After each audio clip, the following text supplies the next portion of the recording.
Menurut anggota Komisi 2 DPRD Provinsi Bali, Ana Agung Adi Ardana, penipuan yang dilakukan money changer ilegal di Bali ini telah merusak citra pelaku usaha money changer yang legal. Money changer ilegal selain tidak mengantongi izin resmi, juga seringkali melakukan praktek penipuan. Selain merugikan pihak money changer yang memiliki izin, praktek penipuan ini juga merusak citra pariwisata Bali. Ana Agung Adi Ardana menambahkan, seiring dengan perkembangan uang, money changer di Bali saat ini tumbuh cukup pesat.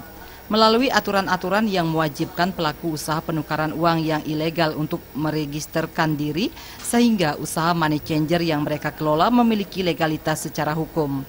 Iya, saat ini kan sudah Bank Indonesia sudah jelas menyebutkan bahwa aturan-aturannya sudah jelas bahwa memang harus ada register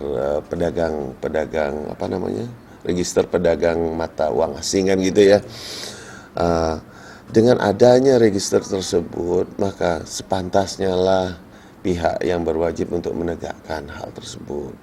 Karena ini memang sangat berpengaruh terhadap dunia pariwisata kita. Salah satu. Upaya penegakan hukum terhadap ulah nakal pedagang valuta asing ilegal harus konsisten dilakukan secara berkesinambungan dan berkelanjutan. Pihak terkait agar intens melakukan penertiban dan penegakan hukum dijalankan secara tegas. Alit Putra dan Adi Setiawan, Bali TV.